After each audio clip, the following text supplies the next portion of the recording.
The invitation arrived by mail, cream cardstock, embossed lettering, expensive paper stock.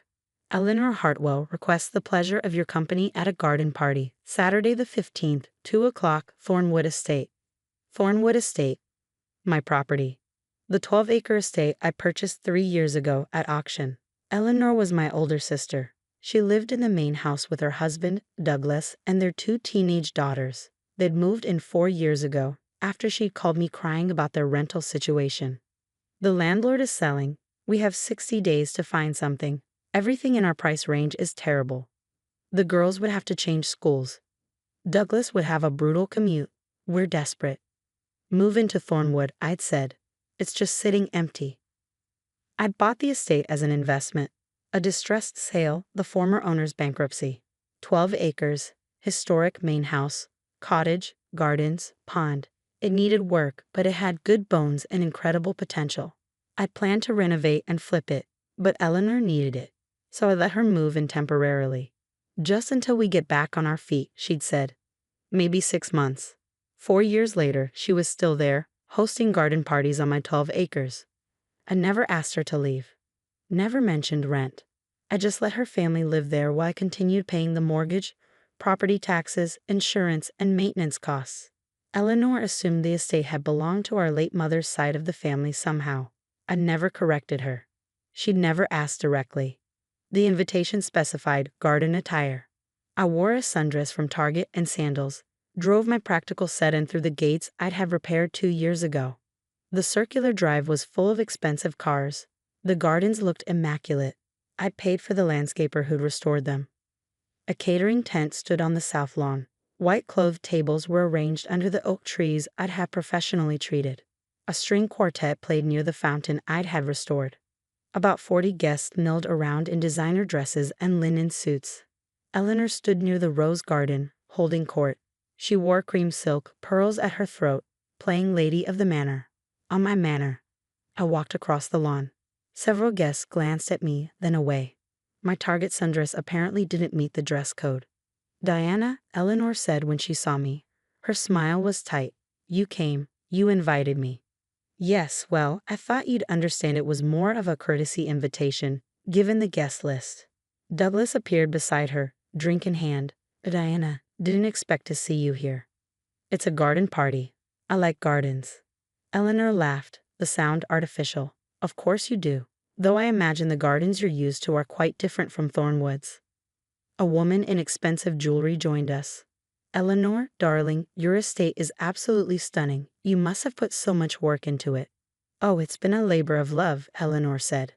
When we acquired the property, it was quite run down, but Douglas and I have dedicated ourselves to restoring it to its former glory. I took a sip of my punch and said nothing. You're so blessed to have a property like this, another woman said.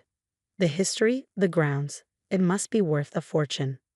We've been very fortunate, Douglas agreed. Of course, it takes considerable resources to maintain an estate of this caliber. Not everyone can handle that level of responsibility. Eleanor's oldest daughter, Melissa, was showing friends around the garden. This is where we host our summer parties. Mom says we might do my graduation party here next year. It's the perfect venue. The younger daughter, Sophie, was posing for photos by the pond. My house. Read her social media caption. Living my best life. Your house, I thought. Built in 1904. Purchased by me in 2021 for $850,000 at auction. Diana, Eleanor said suddenly, her voice loud enough to carry. Could we speak privately for a moment? She walked toward the cottage away from the guests. I followed. Once we were out of earshot, she turned. You need to leave. I just arrived. I know, and I'm asking you to go. This is an important event for me. Douglas's business associates are here, the girls' friends' parents, people we're trying to make connections with. And you're not fitting in. Your dress, your car, you're making people uncomfortable. Because I'm dressed casually? Because you look, she paused. You look like you don't belong here. This is a certain level of society, Diana. There are expectations. You're not meeting them. So you want me to leave your garden party. I want you to understand that some events are for people of a certain standing. You work as a bookkeeper. You drive a Honda. You live in a small apartment. These people own businesses, sit on boards, vacation in Europe. They don't need to be confronted with someone struggling. Someone struggling. I'm not trying to be cruel, but yes, you're the struggling sister. That's just reality. And at an event like this, where we're cultivating relationships and maintaining our position, your presence is awkward. I looked back at the party, at the guests drinking champagne on my lawn, eating catered food under my oak trees, admiring gardens restored with my money. I see. I knew you'd understand. Eleanor's relief was palpable. You're very practical. That's one of your good qualities. You understand your limitations. Douglas was walking toward us, two other men with him. Eleanor, he called, bring Diana back. Charles wants to meet everyone. We returned to the main party. Charles was older, distinguished, clearly wealthy. Charles, this is Diana, my sister. Diana, Charles owns the investment firm downtown. Charles shook my hand absently. Pleasure. Eleanor, Douglas, you've done remarkable things with Thornwood. I was just telling Douglas we should talk about that development opportunity. Property this size in this location could be very valuable if subdivided correctly. Oh, we never subdivide, Eleanor said quickly. Thornwood is our family home, our legacy. Everything has a price, Charles said, smiling. I'd be happy to discuss options. You could make substantial money. We'll certainly consider it, Douglas said. They were discussing subdividing my property, selling my land. Eleanor pulled Douglas aside. We should actually think about this. Melissa needs college money, Sophie in 2 years. We've been struggling with the mortgage. We don't have a mortgage, I said quietly. Eleanor turned. What? You said you've been struggling with the mortgage, but there is no mortgage. The property is owned outright. What are you talking about? The quartet had stopped playing. Guests were watching us now. Thornwood Estate, 12 acres. Main house, cottage, grounds. Purchased August 2021 at auction. No mortgage. No debt. Owned outright. Douglas frowned. Eleanor, what is she talking about? I have no idea. Diana, you're confused. I'd brought my bag with me. Inside was the envelope I prepared that morning. I pulled it out and placed it on the nearest table. Eleanor stared at it. What's this? Open it. Diana, I don't have time for your games. Open it. She picked up the envelope, her fingers shaking slightly. Douglas moved beside her. The guests had gathered closer, sensing drama. Eleanor pulled up the papers. The first was a property deed. Thornwood Estate, she read aloud. 12.3 acres. Purchased August 15, 2021. Owner, Diana Mitchell. The silence was absolute. That's wrong, Eleanor said. This is a family property, Mom's side. Mom's side never owned property in this county. I bought Thornwood at a bankruptcy auction 3 years ago for $850,000. You called me crying about your rental situation. I let you move in temporarily. Douglas grabbed the papers. This is fake. Diana couldn't afford. I'm a CLA who owns an accounting firm. I have 17 business clients and manage portfolios totaling $30 million. I bought Thornwood as an investment property. But you drive a Honda, Eleanor whispered. You wear cheap clothes. I drive a reliable car and wear practical clothes. That doesn't mean I'm poor. It means I don't need to perform wealth. The second paper in the envelope was a formal notice. Douglas read it aloud, his voice hollow. Notice to vacate. Eleanor and Douglas Hartwell are hereby notified that their occupancy of Thornwood Estate is terminated. You have 30 days to vacate the premises. Signed, Diana Mitchell, property owner. 30 days? Eleanor's voice cracked. You're evicting us?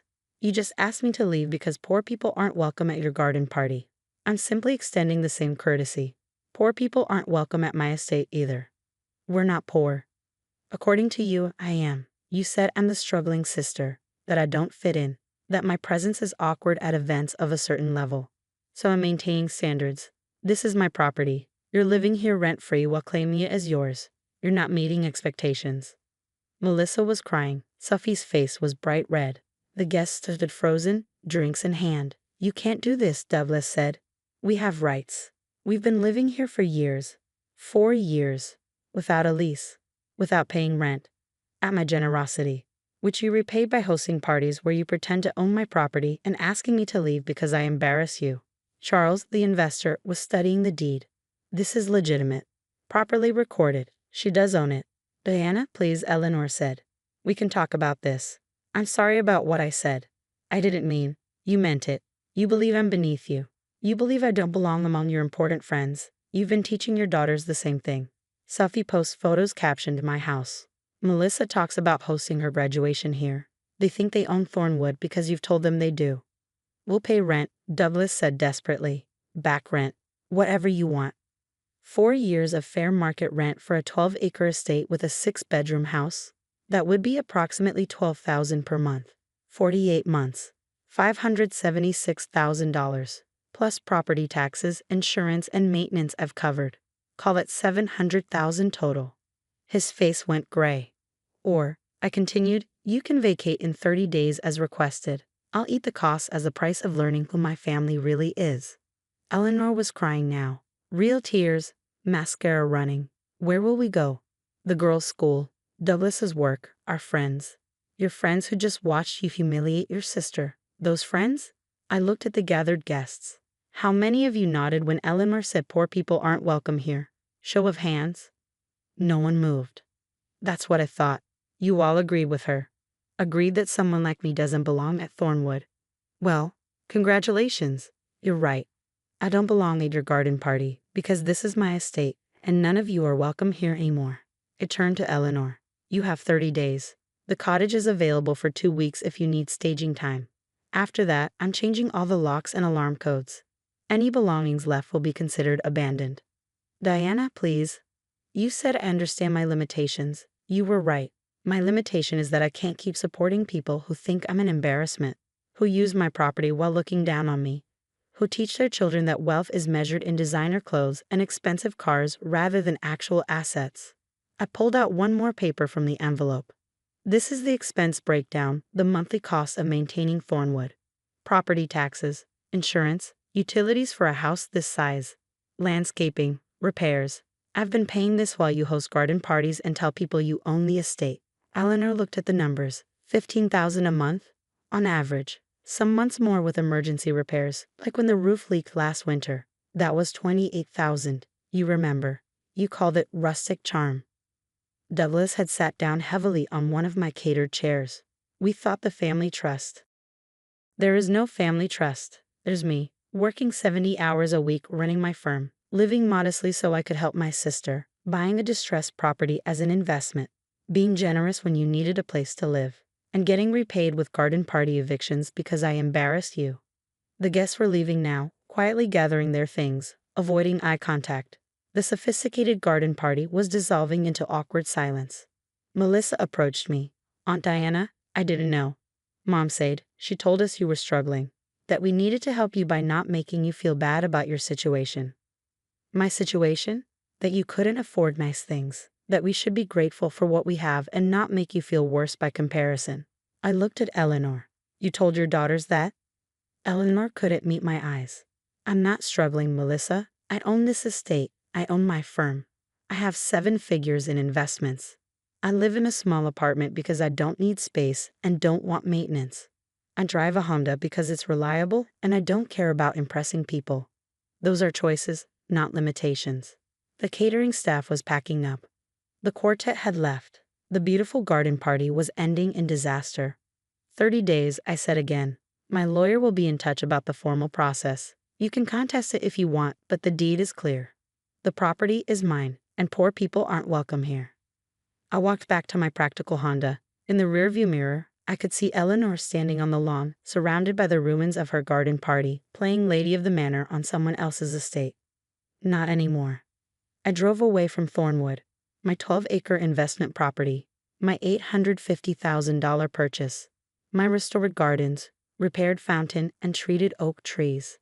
In 30 days, I'd return, not as the embarrassing poor sister, but as the owner. And Eleanor could find her own estate to host garden parties on. Preferably one she actually owned. My son Leo's 4th birthday party was supposed to be small, just family. I'd sent the invitations 2 weeks ahead.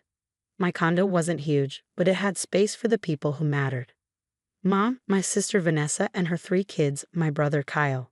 8 people total, including Leo and me. I'd spent days preparing, superhero theme, because Leo was obsessed with capes and masks. I made a cake shaped like a shield, ordered decorations, and planned games. My living room was transformed into hero headquarters. Leo had been so excited. Is Grandma coming? And Aunt Vanessa? And the cousins? Yes, buddy, everyone's coming. Saturday arrived. 2 o'clock, party start time. Leo wore his favorite cape, bouncing around, waiting. 2:30, no one. I texted Mom. Everyone okay? Party started. No response. Texted Vanessa. Where are you guys? Nothing. Called Kyle. Straight to voicemail. 3 o'clock. Leo stopped asking when they'd arrive. He played with his new action figures, pretending not to care. 3:30. I checked social media. Vanessa had posted a photo 30 minutes earlier, her family at the zoo. Amazing day with my babies. Posted while Leo's party was happening. I called Mom. She answered on the fifth ring. Oh, hi, honey. What's up? Leo's party. It started an hour and a half ago. Oh, is that today? I thought that was next weekend. The invitation said March 11th, today. Well, I'm at Vanessa's helping her organize the garage. We got confused about the date. Sorry, sweetie. She wasn't at Vanessa's. Vanessa was at the zoo. Mom was lying. Did anyone plan to come? Don't be dramatic. These things happen. Leo's 4. He won't remember. She hung up. I took down the decorations while Leo watched cartoons. Put away the untouched food. Stored the shield cake. Monday morning, my phone rang. Mom. Hi, honey. Listen, I've been thinking. Your condo is just perfect for what Vanessa needs. What do you mean? She needs more space. 3 kids in that apartment is cramped. Your condo has 3 bedrooms, that nice living room, the patio. It's perfect for a family. I live here, with Leo. But you only have 1 child. You don't need all that space. Vanessa has 3 kids. She needs it more. Mom, I own this condo. I know, but family helps family. Vanessa's been struggling. The kids need room to play. Your place is perfect for them. Where would Leo and I go? You could find a smaller apartment, something more budget-friendly. This way, Vanessa gets the space she needs and you save money on a smaller place. Everyone wins. Except Leo and me, who'd be homeless. Don't be dramatic. You find something. You're resourceful. I'm not giving Vanessa my condo. We're not asking you to give it. She'd take over payments. Well, eventually. Once they're more stable financially. So she'd live in my condo, that I own, and maybe eventually pay me? See, you understand. I knew you'd be reasonable. I'm not being reasonable. I'm being clear. No, she sighed. I'll talk to Vanessa. She really had her heart set on it. She hung up before I could respond. Wednesday afternoon, Vanessa showed up at my door with her 3 kids. Hey, we're here to measure rooms for furniture placement. What? Mom said you agreed to let us have the condo. We're moving in tomorrow. Thursday's our move date. The truck's already reserved. I didn't agree to anything. Mom said you were being reasonable about it. That you understood we need the space more than you do. Vanessa, I said no. This is my home. But Mom already told the landlord we're leaving our apartment. We gave notice. We have to be out by Friday. That's not my problem. Her oldest, 9-year-old Tyler, was already walking through my condo. This can be my room. It's way bigger than our room now. Tyler, stop, I said. Vanessa's face hardened. Mom said you'd do this, that you'd be selfish about it. We're family. You have 1 kid. I have 3. The math is simple. The ownership is simple. I own this condo. You can't move in. Mom said. I don't care what Mom said. She doesn't own this place. I do. And I'm saying no. We have nowhere to go. You should have thought of that before giving notice on your apartment without confirming you had somewhere to move to. I did confirm. Mom said you agreed. Mom was wrong, or lying. Either way, you're not moving in here. She gathered her kids and left, furious. You're going to regret this. Mom's going to be so disappointed in you. That night, I barely slept. Mom called 3 times. I didn't answer. Vanessa sent angry texts. Kyle sent 1 message. Just let her have the condo. It's easier. Thursday morning, I had a revelation. I own this condo. I could do whatever I wanted with it. I've been thinking about a career change for months. I had my early childhood education degree and had worked in childcare for years. Leah was in daycare, costing me $1,200 a month. What if I ran my own daycare? I called my friend Angela, who ran a licensed home daycare. How fast can someone get licensed? For home daycare, if you have the education credits and pass inspections, maybe 2 weeks. Why? Can you walk me through the process? Emergency situation. Call the licensing board right now and start childproofing. I spent Thursday morning on the phone with the state licensing board, filled out emergency applications online, and scheduled an inspection for Monday. Then I called every parent I knew from Lou's daycare. By 2 p.m., 8 families had confirmed interest. I moved furniture, set up play areas, put educational posters on the walls, and created reading corners and art stations. My living room became a classroom, my dining room became an art station, the spare bedrooms became nap rooms. At 2:30, my doorbell rang, Vanessa with her 3 kids and mom. Behind them, a moving truck. I opened the door. Finally, Vanessa said, pushing past me, "We've been waiting down the street for you to answer. The movers are ready." She stopped. My living room was full of children, 8 kids between ages 2 and 5, playing in designated areas. My friend Sarah was supervising the art table. Angela was reading stories in the book corner. Leo was showing a little girl his superhero toys. What is this?" Vanessa stared. "My daycare. Sunny Days Home Learning. We're pre-operational this week, full license pending." "Your what?" "My daycare. I provide childcare services. We open officially Monday, but I'm doing a trial week to work out logistics."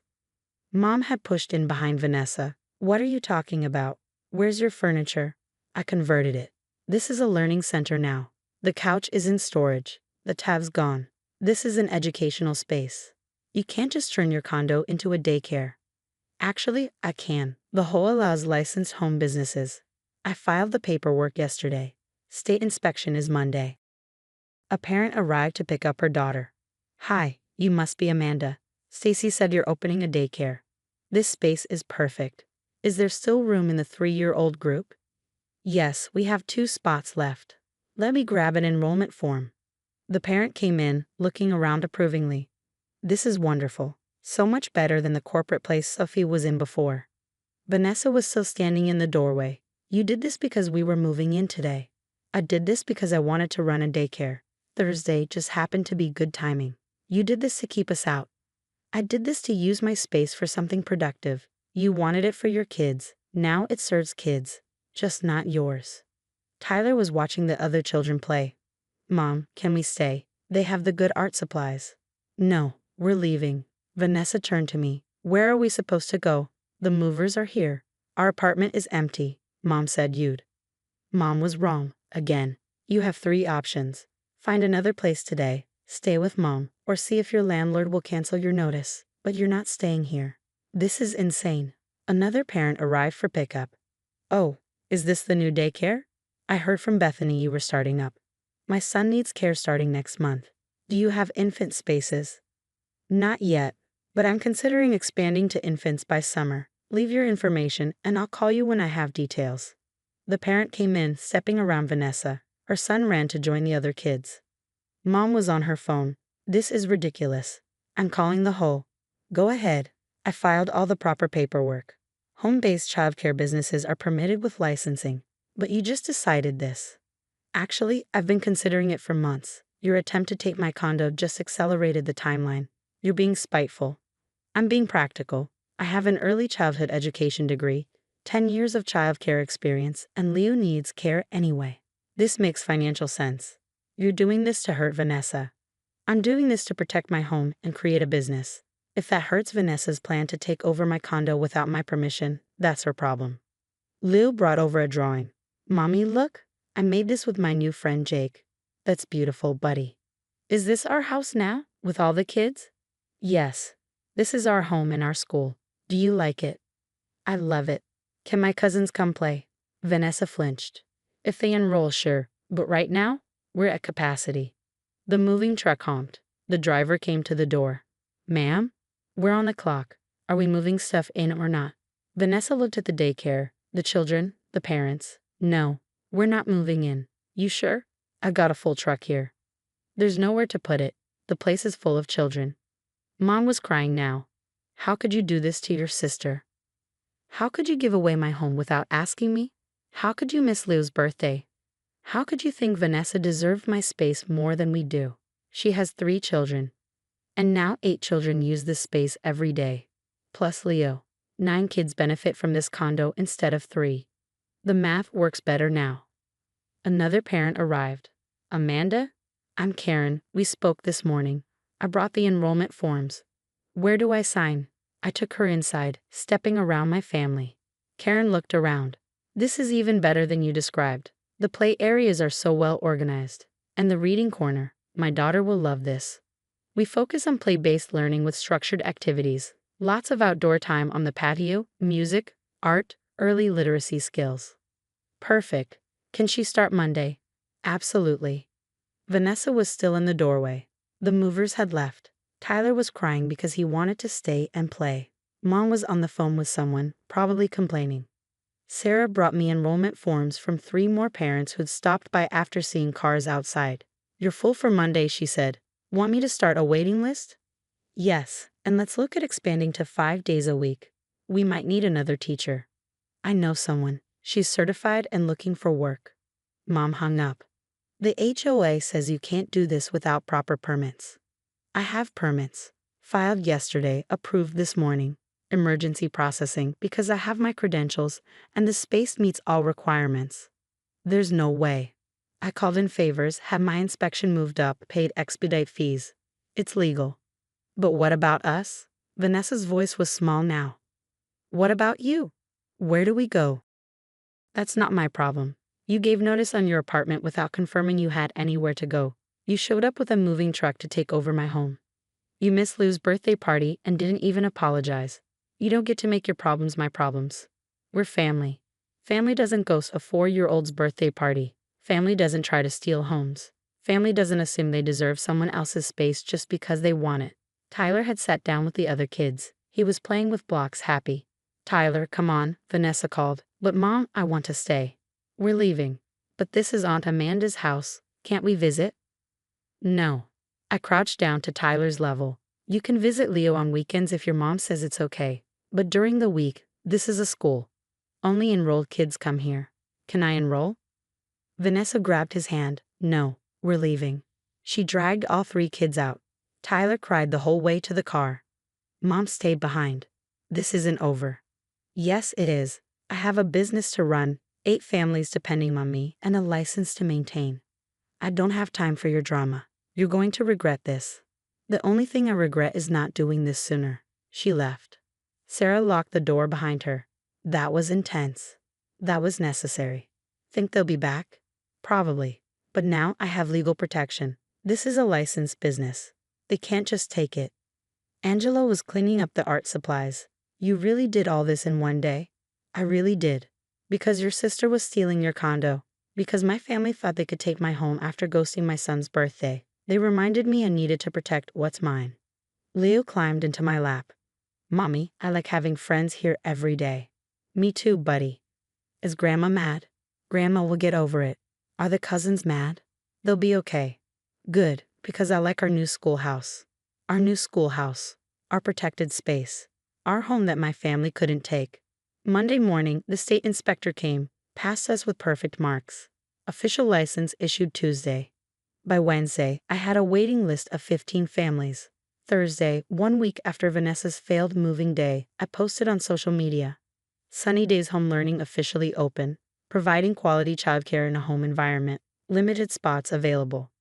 Within an hour, Vanessa commented, "Must be nice to have so much space for strangers' kids when family needed it."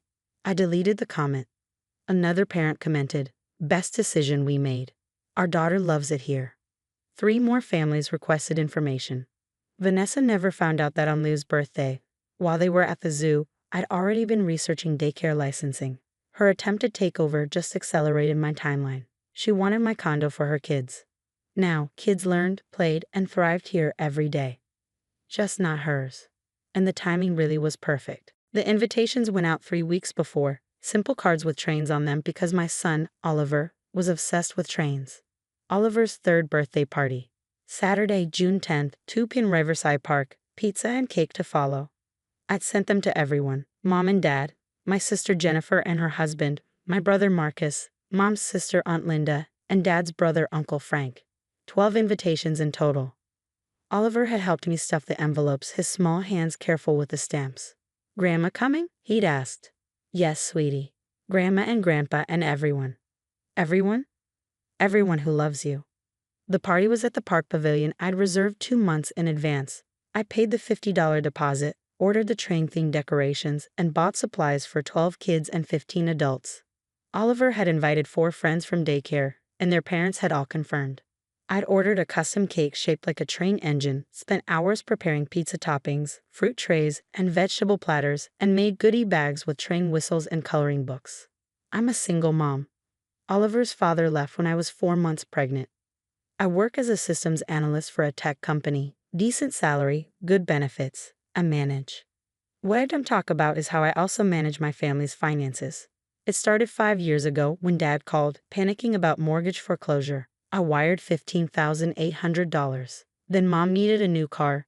I co-signed for $18,000. They made 3 payments before the excuses started. Now I pay the car note, $412 monthly. Jennifer had credit card debt from her wedding. I still pay her 4 cards, $800 a month. Marcus had medical bills from emergency surgery, no insurance. I paid the hospital, $200 a month. Dad's prescriptions, Mom's dental work, Aunt Linda's car insurance, Uncle Frank's back rent. I'd given Mom an emergency credit card 2 years ago, only for actual emergencies. She'd been good at first. Then charges started appearing without calls, restaurants, clothing stores. When I asked, she'd get defensive. Everything is an emergency when you're struggling. But I could see the charges in real time. The card was linked to my banking app. Every purchase pinged my phone. The morning of Oliver's party, I was setting up the pavilion, hanging streamers, arranging tables, setting out decorations. My phone pinged. Emergency card charge. $642 at a department store. Then again, $815, same store. Again, $930, same store. Again, $318 at a restaurant. I called Mom, voicemail. Oliver arrived with my friend Sarah, wearing his train conductor outfit, beaming. Mommy, is it party time? Almost, buddy. People will be here soon. 2 o'clock came. The daycare friends arrived with their parents. Oliver was thrilled, running around with his friends. But he kept looking at the parking lot. Grandma coming? She's probably running late, honey. 2:30, no family. I texted Jennifer. Party started. Where are you? She replied an hour later. Oh shoot, forgot to tell you. We're at Brad's parents' lake house. Tell Oliver happy birthday. Marcus texted. Can't make it. Work thing came up. Dad didn't answer at all. 3 o'clock, cake time. The daycare kids sang. Oliver blew out the candles. He was happy with his friends, but I could see him still watching for Grandma. 3:30, the daycare families left. Sarah helped me clean up. I'm so sorry, she said. Your family sucks. Oliver fell asleep in the car, exhausted from the party. When we got home, I carried him inside, still in his conductor outfit. I checked my phone. The emergency card charges had stopped, $2,706 total. All posted between 1:30 and 3 p.m. While Oliver's party happened, while he waited for Grandma, I called Mom. She answered this time, breathless. Megan, sorry, I've been so busy today. How was Oliver's party? You missed it. Oh, was that today? I thought it was next week. The invitation said June 10th, today. Well, I must have gotten confused. You know how dates slip my mind. I'm sure Oliver understood. He's 3. He waited for you. He kept asking when Grandma was coming. Don't be dramatic. 3-year-olds don't remember these things. He was probably too busy playing to even notice. He noticed. And while he was noticing, you spent $2,700 on my emergency card. Silence. I needed a few things. $2,700 in 2 hours? Megan, you gave me that card for emergencies. I had emergencies. What kind of emergencies require department store shopping during your grandson's birthday party? I don't appreciate your tone. I'm your mother. I don't need to justify my purchases to you. Actually, you do. It's my card, my credit, my money. Well, maybe if you were more generous, I wouldn't need to use emergency funds. She hung up. I sat in the quiet house. Oliver was asleep in his room, still wearing his conductor hat. The train cake was in the fridge, 3/4 of it left because only 5 people had eaten it. I opened my laptop and pulled up my financial records. 5 years of payments, every bill, every loan, every monthly installment. Dad's mortgage, $15,800 up front, plus covering 3 more months when they fell behind again. Total, $22,300. Mom's car, $18,000 co-signed, payments for 32 months. Total, $13,184. Jennifer's credit cards, $800 monthly for 36 months. Total, $28,800. Marcus's medical bills, $6,000 on a payment plan, still paying. Dad's prescriptions, averaging $300 monthly for 40 months. Total, $12,000. Mom's dental work, $8,000 for implants she desperately needed. Aunt Linda's car insurance, $150 monthly for 18 months. Total, $2,700. Uncle Frank's rent, 2 months back rent last year, $2,400. Random emergencies, Mom's furnace repair, Dad's car insurance deductible, Jennifer's vet bill, Marcus's security deposit. Total, $11,000 across various incidents. Grand total, $132,484. Plus the emergency car charges that averaged $800 a month for 2 years, another $19,200. $151,684. Given to family who couldn't show up for Oliver's 3rd birthday party. I drafted a text to everyone. Financial advisor meeting tomorrow, Sunday, 11 a.m., my house. Bring all your current bills, statements, and payment records. This is mandatory. I hit send. My phone rang immediately. Dad. What advisor? What are you talking about? The financial advisor we're meeting with tomorrow. Why? What's wrong? Is something wrong with your finances? Bring your bills, Dad, mortgage statement, credit cards, car payments, utilities, everything. Megan, you're scaring me. What is this about? It's about financial transparency. Bring Mom, 11 a.m. I hung up. Jennifer texted. What's this about? We're at the lake. Come home. This is important. Marcus called. I have plans tomorrow. Cancel them. By evening, everyone had called or texted, confused and worried. I didn't explain. I just repeated, bring your bills, be here at 11. Sunday morning, I set up my dining room like a conference room. Laptop open to my spreadsheet. Printed copies of every payment I'd made. 5 years of bank statements highlighted. My friend Sarah came early to watch Oliver in the playroom. At 11 they arrived, Mom and Dad first, both carrying folders of papers. Jennifer and her husband Brad showed up, sullen from cutting their weekend short. Marcus came looking hungover. Aunt Linda and Uncle Frank looked confused. Everyone sat around my dining table. Thank you for coming, I said. We're here to discuss family finances. Why? Mom asked. This is weird, Megan. I'll get to that. First, I want everyone to lay out their current bills, what you owe, what you're paying monthly, what you're behind on. I'm not comfortable sharing that, Jennifer said. Okay, then I'll share. Jennifer, you have 4 credit cards. Total balance, $42,000. Minimum payments, $800 monthly, which have been covering for 3 years. Her face went red. You weren't supposed to tell anyone. Dad, you have the mortgage. You fell behind 3 times in 5 years. I've covered $22,000 total. Dad looked at the table. Mom, your car payment, $13,000 paid by me over 32 months, plus prescription costs, dental work, and an emergency credit card you spent $2,700 on yesterday during Oliver's birthday party. Mom's mouth opened. That's private information. Marcus, medical bills, $6,000 plus $200 monthly ongoing. I went through each person, every debt I'd covered, every payment I'd made. The spreadsheet showed it all, $151,684. This is what I've paid to support this family over 5 years. I'm not a financial advisor. I am the advisor. I'm the one who's kept you all afloat. We didn't ask you to do that, Jennifer said. Yes, you did. You literally asked. Dad called about foreclosure. Mom needed a car. You needed credit card help. Marcus had medical bills. You all asked and I said yes, because you're family. And we appreciate it, Dad said quietly. Do you? Because yesterday was Oliver's 3rd birthday party. Not one of you came. 12 invitations sent.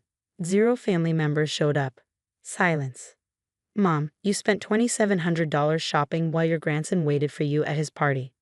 Jennifer, you forgot to mention you'd be at a lake house. Marcus, you had a work thing that apparently wasn't important enough to mention until the party started. Dad, you didn't even answer your phone. We got busy, Mom said.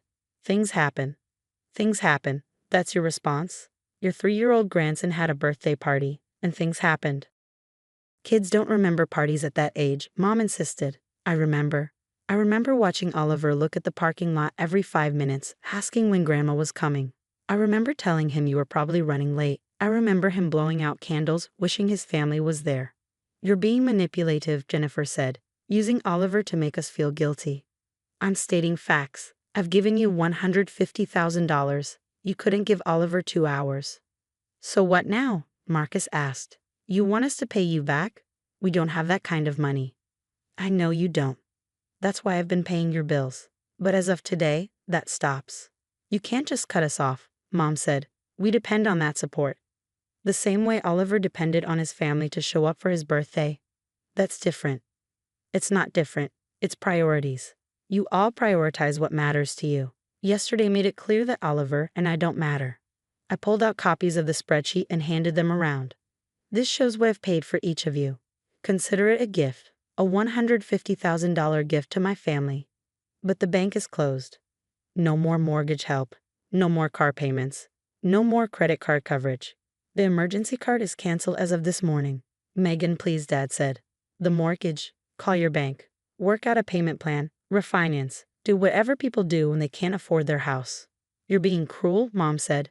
I'm being honest. You want to know what's cruel? Missing your grandson's birthday to shop with his mother's credit card. That's cruel. I already said I forgot the date. You forgot because it wasn't important to you. Just like I'm not important to you. Just like Oliver isn't important to you. We're just the bank. The safety net. The people will always be there no matter how you treat us. That's not fair, Jennifer said. What's not fair is asking me for 3 years of credit card payments and then forgetting my son exists. Aunt Linda spoke up for the first time. I didn't know about the party. I wasn't invited. I pulled out my phone and showed her the text invitation I'd sent 3 weeks ago. She looked at it and said nothing. Everyone here knew. Everyone here chose something else. And that's fine, you're adults. You make choices. But so do I, and I'm choosing to stop funding people who can't show up for a 3-year-old's birthday party. What about family loyalty? Mom asked. What about it? Where was your loyalty yesterday? We made a mistake. You made a choice. You chose shopping over your grandson. You chose a lake house over your nephew. You chose whatever you chose over a child who loves you. Oliver appeared in the doorway, rubbing his eyes. He'd woken up from his nap. Sarah was behind him, apologetic. Grandma. Oliver ran to Mom, arms up. She picked him up automatically. He hugged her neck. You missed my party, he said. I waited for you. Mom's eyes filled with tears. I know, sweetie. Grandma made a mistake. Did you bring a present? No, honey. I forgot. Oh. He wiggled down and came to me. Can I have a snack? Sure, buddy. Go with Sarah. After he left, the silence was heavy. He waited for you, I said quietly. He's 3 years old, and he waited for his grandma who never came. Mom was crying now. I'm sorry. Sorry doesn't help. Sorry doesn't show up to birthday parties. Sorry doesn't pay its own bills. Dad put his arm around Mom. We'll figure out the finances. We'll manage. Good, you should. You're adults. You should be managing your own finances anyway. Can we still see Oliver? Mom asked. Of course. You're his family, but on your own merit, not because I'm funding your lives. Show up for him because you want to, not because you owe me. They left slowly, each person taking their copy of the spreadsheet, each one now facing bills they'd have to actually pay themselves. After they'd gone, Sarah came out with Oliver. That was intense, she said. It was necessary. How do you feel? Lighter. Like I've been carrying them and didn't realize how heavy they were until I put them down. Oliver was playing with his train set, making engine noises. Grandma cried, he said. Yeah, buddy, she did. Because she missed my party? Yeah, because she missed your party. Will she come to my next party? I don't know, but if she doesn't, we'll still have cake and trains and fun, okay? Okay. He went back to his trains, resilient, adaptable. 3 years old and already learning that people let you down sometimes. I checked my phone. Mom had texted. I'm so sorry. I'll do better.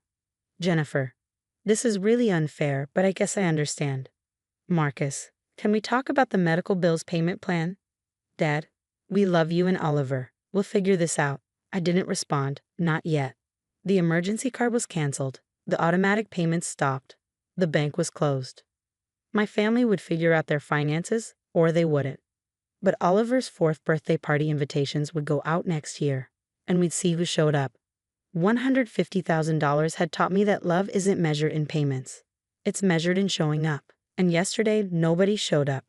Today, I was done covering for them. The barbecue was at my sister Jessica's house. Saturday afternoon, June heat, the whole family gathered for my nephew Brandon's 13th birthday. I'd brought a gift. A nice one. Headphones he'd been wanting. $80. Wrapped carefully with a card. Aunt Sarah, Brandon yelled when I arrived. Did you bring me something good? Happy birthday. Open it later. Why later? I want to see it now. Because there are other guests, and your mom said gifts after cake. He rolled his eyes and ran off to join his friends in the backyard. I helped set up, carried food, arranged chairs, filled coolers. Mom sat in the shade giving directions. Jessica bounced between the kitchen and yard, playing hostess. Jessica's husband, Tom, was grilling. Their younger son, 9-year-old Connor, was showing off on the trampoline.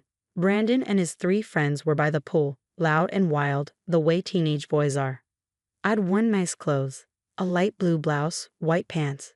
I had my phone in my pocket. It was a casual family party, but I'd come from running errands and hadn't changed. The party was fine at first. Food, conversation, cake. Brandon opened gifts. He tore through mine quickly. Headphones. Cool. Thanks, Aunt Sarah. Not great enthusiasm, but 13-year-olds rarely show excitement for anything from adults. After cake, the boys went back to the pool area. I was helping Jessica clean up the kitchen when we heard shouting and splashing. They're just playing, Jessica said. Boys being boys. Mom was still in her chair, 4th glass of wine in hand, watching everything with that slight smile she got when she was tipsy and feeling superior. I took a stack of paper plates to the outdoor trash. Had to walk past the pool to reach it. Brandon and his friends were playing some kind of game, splashing each other, throwing a ball, the usual pool chaos. I was walking back toward the house when Brandon called out, Aunt Sarah, catch.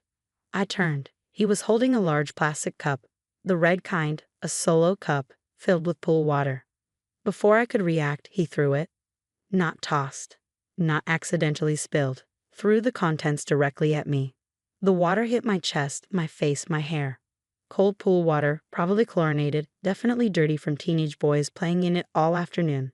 It soaked my blouse and my white pants. My phone in my pocket started buzzing with an emergency moisture alert. I stood there, dripping, pool water running down my face, clothes stuck to me, hair plastered to my head. Brandon and his friends were laughing, loud, obnoxious teenage boy laughter. Oops, Brandon said, grinning. Not sorry, not embarrassed. Proud. His friends high-fived him. I looked at Jessica, who had come outside. She was trying not to smile. I looked at Tom, who had turned from the grill. He shook his head, but didn't say anything. I looked at Mom. She was laughing, full, genuine laughter, like she'd just seen the funniest thing all day. Brandon, I said, my voice steady. That wasn't funny. It was just water, Aunt Sarah. Don't be so serious. You threw water on me, deliberately. It was an accident. You said catch and then threw water at me. That's not an accident. The friends were still snickering. One was filming on his phone. Mom, I said, looking at Jessica, are you going to say something? Jessica glanced at Brandon, his friends, and then at Mom. Boys, maybe calm down a little. Maybe calm down? Sarah, it's a pool party. People get wet. I wasn't in the pool. I was walking by. Brandon deliberately threw water on me. He's 13. He was playing around. I turned to Mom. You're just going to sit there? What do you want me to do? He's a kid at a pool party. I want you to tell your grandson that throwing water on people isn't acceptable. Mom took a sip of wine. Sarah, honey, it's just water. Lighten up. You're being dramatic. I'm soaking wet. My phone might be ruined. He did it on purpose, and he's not even sorry. It'll dry. Phones are waterproof now. And he said it was an accident. He said oops while laughing. Mom smirked. Actually smirked. You always were too sensitive. It's a party. Learn to take a joke. Brandon was watching this, learning that throwing water on people had no consequences. His friends were still snickering. Connor had come over to watch the drama. Tom finally spoke. Brandon, maybe apologize. I said oops. A real apology. Brandon sighed dramatically. Sorry you can't take a joke, Aunt Sarah. More laughter from his friends. Teach him some manners, I said to Mom, to Jessica, to anyone. It's just water, Jessica repeated. You're making a big deal out of nothing. It's assault, actually, throwing something at someone without consent. Oh, please, Mom said. Assault? You're going to call the police over pool water?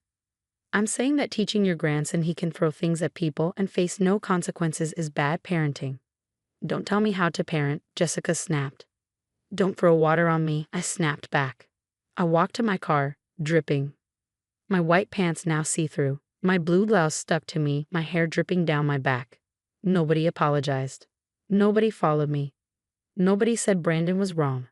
I heard Mom laughing as I drove away. At home, I stripped off the wet clothes. My phone was in SOS mode, moisture in the charging port. My white pants were probably ruined. My blouse would need special cleaning. But I was angrier about the principle than the damage. Brandon had thrown water on me. Mom had laughed. Jessica had dismissed it. Tom had been useless. And they'd all made me feel like I was the problem for being upset. I changed into dry clothes and opened my laptop. 4 years ago, Mom had asked me to co-sign her home equity loan. Just for the application, she'd said, my income alone isn't enough, but with your salary, we'll get approved. You won't be responsible for payments, just a signature. I'd signed, because she was my mother, because she said it was just paperwork. The loan was for $75,000. Home improvements, she'd said. Updating the house before retirement. She made payments for 6 months. Then she called, saying she'd lost her part-time job. Could I help? Just temporarily? I'd been helping for 3.5 years. Making the monthly payment of $620. 37 months, $22,940. Plus the times she'd been short. The emergency repairs, the property tax help. Probably another $8,000. $30,000, give or take. Money I'd poured into Mom's loan while she drank wine at pool parties and laughed at her grandson throwing water on me. I pulled up the loan documents and read through the co-signer agreement. I could request removal as co-signer under several conditions.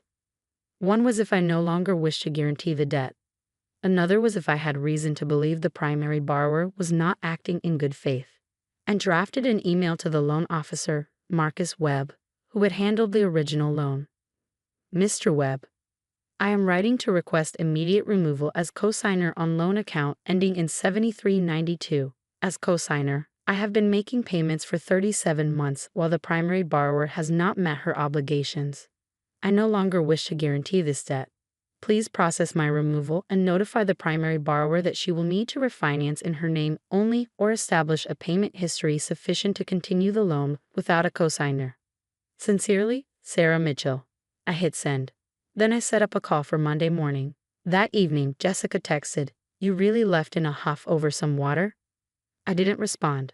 Mom texted, "Don't be mad. Brandon was just playing. You're always so serious."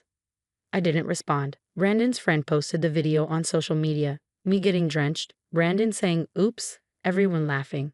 Caption, "When your aunt can't take a joke." I reported it, then blocked all of them.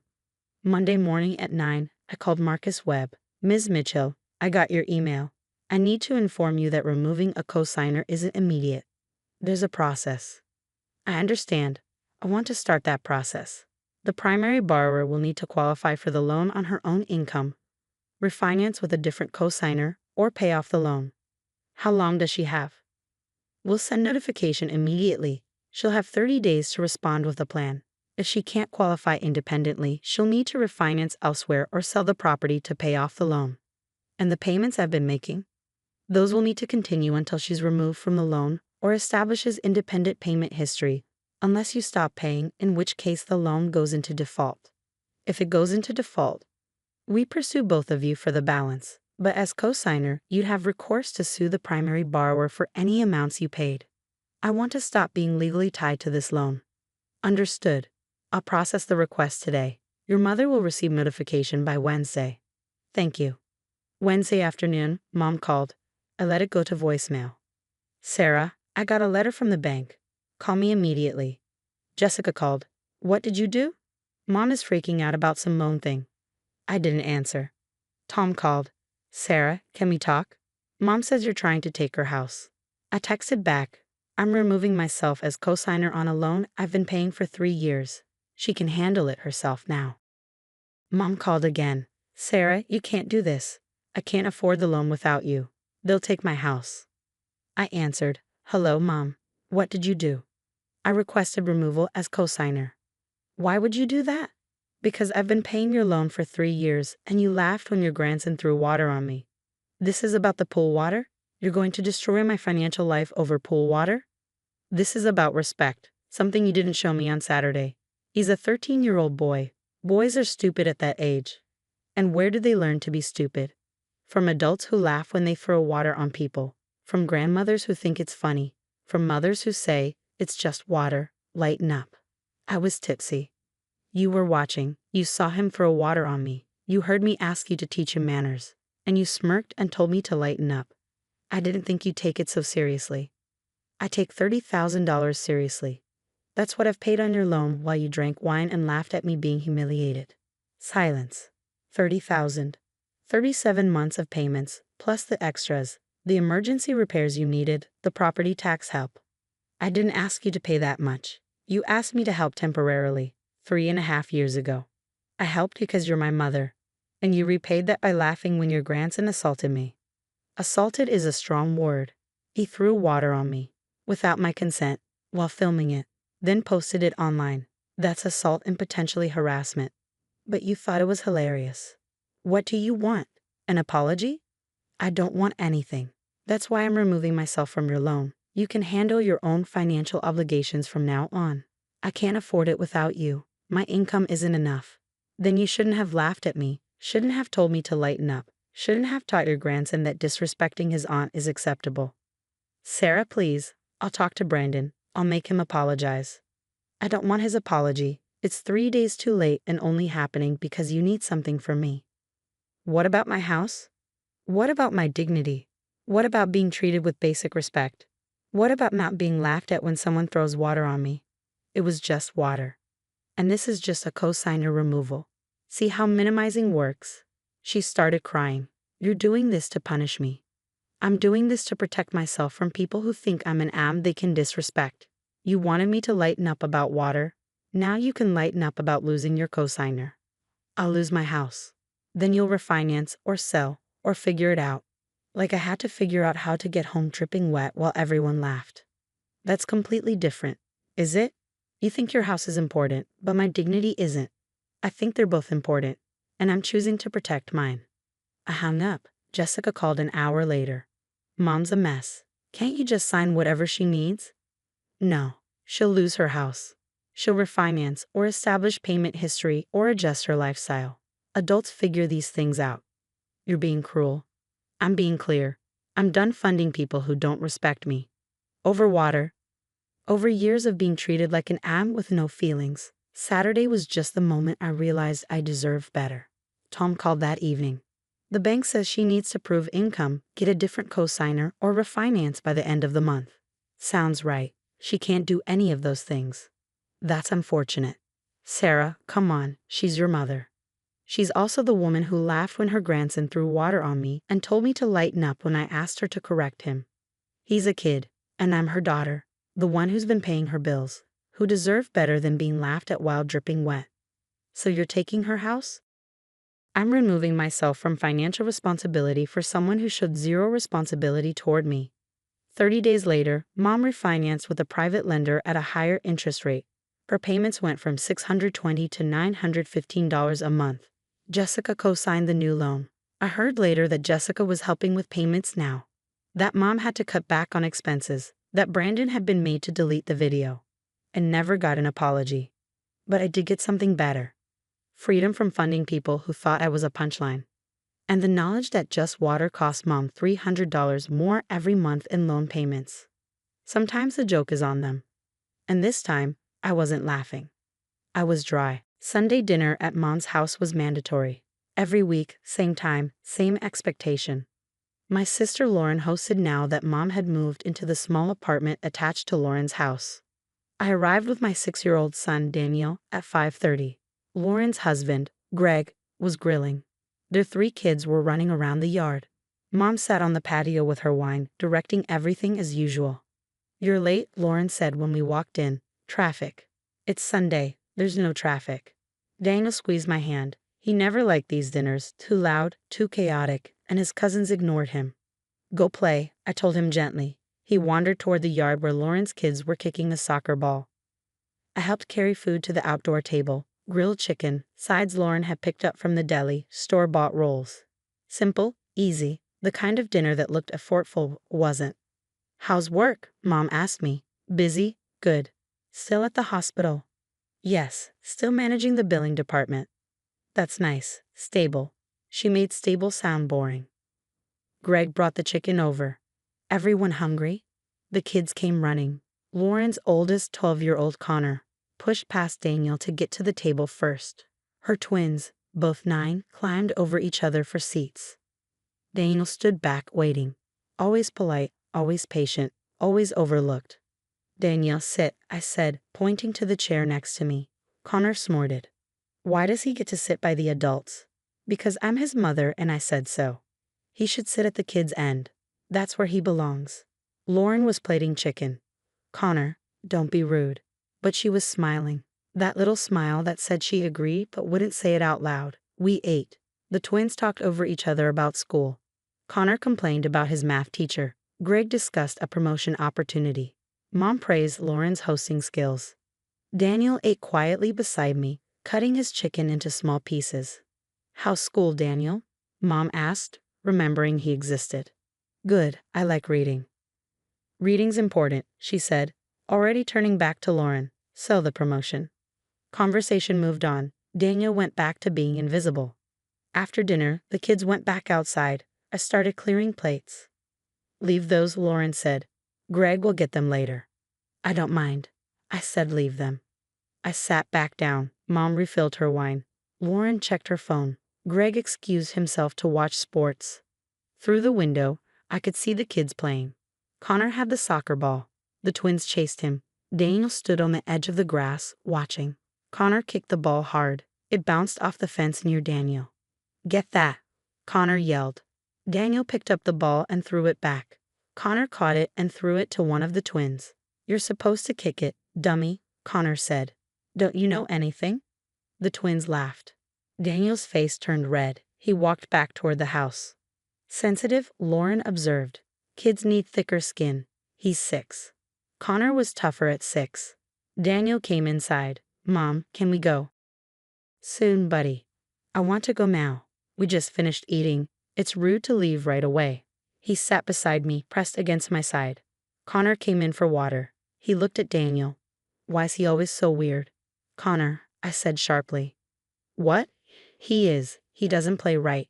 He doesn't talk. He just stands there. He's shy. He's weird. Connor filled his water bottle and went back outside.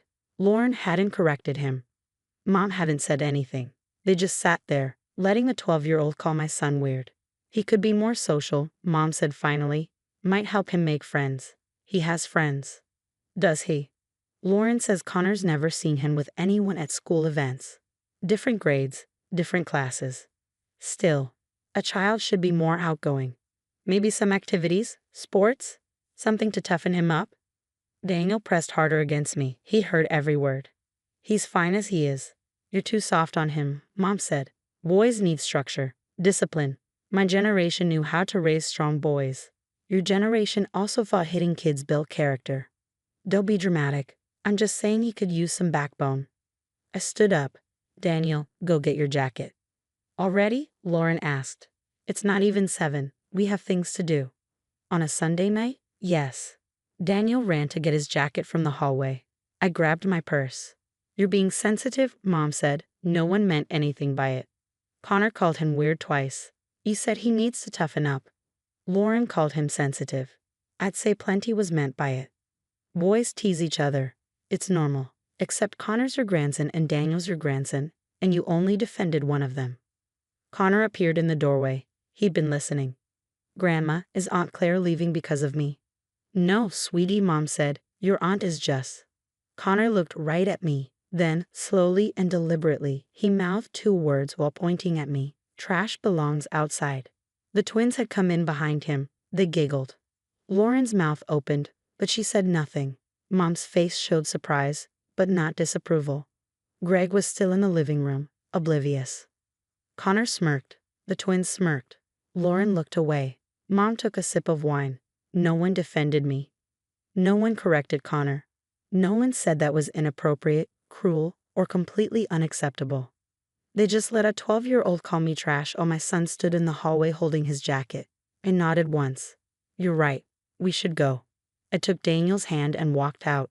In the car, Daniel was quiet. Too quiet. You okay, buddy?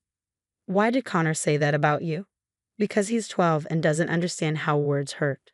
But nobody told him to stop. I know. Grandma didn't say anything. I know. Does that mean they think you're trash too? What they think doesn't matter. Does it matter what I think? Very much. What do you think? I think you're the best mom, and they're mean. Thank you, buddy. That's all that matters. At home, I got Daniel ready for bed. Read him 2 stories. Tucked him in with his favorite stuffed bear. Then I sat in my living room and opened my banking app. The monthly transfer was due today, same as it had been every month for 7 years. $3,200 every month to Mom's account. I'd set it up when she retired early due to health issues. Her pension wasn't enough to cover expenses. She'd needed help. Just for a while, she'd said, until I get back on my feet. 7 years later, she was still on her feet, living in the apartment attached to Lauren's house, enjoying her retirement, drinking wine on patios while watching her grandson call me trash. $3,200 a month for 84 months. $268,800. Plus the extras, the medical bills I paid, the car I co-signed for, the furniture, the hearing aids, the dental work. Probably $300,000 total, given to a woman who just sat there while her grandson called me trash. My phone buzzed. Mom. Monthly transfer today? Just that. No mention of Connor, no apology, no acknowledgement that anything had happened, just the expectation of money. It typed back, not my concern. 3 little words. I deleted the automatic transfer, removed Mom's account from my saved recipients, closed the banking app. Then I opened my computer and drafted a document. Itemized every payment, every transfer, every bill I covered. 7 years of financial support, documented. I added statements from Mom's medical providers showing I was listed as the financial guarantor, car loan documents with my name as co-signer, receipts for furniture, appliances, hearing aids, everything that showed Mom's comfortable retirement was funded by the daughter whose son had just been called trash by proxy. I saved the document and went to bed. Monday morning I sent it. Not just to Mom, to everyone. Mom, Lauren, Greg, even my brother Kevin, who lived out of state but usually sided with Lauren on everything. The subject line was simple: Financial Support Documentation 2017 to 2024. The body of the email. Attached, please find complete documentation of financial support provided to Patricia Brennan from November 2017 through November 2024. This includes monthly transfers of $3,200, medical expenses, co-signed loans, and miscellaneous expenses. Total support provided, $302,112. Effective immediately, all support ceases. Monthly transfers, canceled. Co-signed obligations. I am pursuing removal as co-signer through refinancing requirements. Medical guarantor status, revoked with 30 days notice to providers. Mom's current monthly expenses. Apartment rent, 0, lives with Lauren. Car payment, $412. Co-signed by me. Car insurance, $208. Health insurance supplement, $360. Utilities, approximately $150. Food and incidentals, approximately $500. Total monthly expenses, approximately $1,630. Mom's monthly income. Social Security, $1,042. Pension, $618. Total monthly income, $1,660. The math works now. She's $30 ahead. She won't need my $3,200 anymore. This decision is final and not open to discussion or negotiation. Claire. I hit send at 8:30 Monday morning. By 9, my phone was ringing. I silenced it. By 10, I had 17 text messages. Mom, we need to talk. Lauren, what is this? You can't just stop supporting Mom. Kevin, this is insane. Call me immediately. Greg, let's be reasonable about this. Lauren again, Mom is crying. You're being cruel. Mom again, please call me. We can work this out. I responded to none of them. At noon, Kevin called from Oregon. I answered. Have you lost your mind? He said instead of hello. No. I've regained it. You can't just cut Mom off. I didn't cut her off. I stopped funding her optional lifestyle expenses. She can't survive on $1,600 a month. According to my math, she has exactly $30 extra per month. That's called a balanced budget. What about emergencies? I've handled 7 years of emergencies. Your turn. I have my own family. So do I. A son who watched his grandmother sit quietly while his cousin called me trash. Silence. Connor called me trash last night. Everyone heard. No one said a word. Then Mom texted asking for payment. Connor's 12. Old enough that adults should have corrected him. They didn't. So I corrected the situation. By destroying Mom's security. By stopping voluntary support after being disrespected. She'll lose her car. Then she doesn't need one sitting in Lauren's apartment. What about quality of life? What about mine? What about Daniel's? He watched his grandmother allow someone to call his mother trash. Connor really said that. While everyone smirked, while my 6-year-old held his jacket. That's not okay. No. And when I stopped funding the people who thought it was okay, suddenly everyone wants to talk about what's reasonable. So you're cutting everyone off? I'm cutting off the money. The family cut me off when they smirked at a child calling me trash. After Kevin, Lauren called, then Greg, then Mom again. I let them all go to voicemail. Tuesday morning, I received an email from Mom's car lender. She'd missed a payment. She called asking me to cover it. They were reaching out to the cosigner. I called them back. I'm pursuing removal as cosigner. The borrower has sufficient income to cover payments. I'm no longer willing to guarantee this loan. They explained the process. Mom would need to refinance in her name only. If she couldn't qualify, she'd have to surrender the vehicle. Understood, I said. Tuesday afternoon, Lauren showed up at my house. I didn't invite her in. Mom's panicking, she said through the screen door. That's unfortunate. Claire, be reasonable. She needs that money. She needs to live within her means. She's 72. And I'm 38 with a child to raise. A child your son called trash. Connor was just being stupid. And you were silent, which is worse. I didn't know what to say. How about Connor? That's unacceptable. How about apologize right now? How about anything other than smirking? I wasn't smirking. You were smiling. I saw it. Now I'm done. Done with dinners. Done with transfers. Done with family that thinks I'm trash while cashing my checks. What about Mom? She'll lose everything.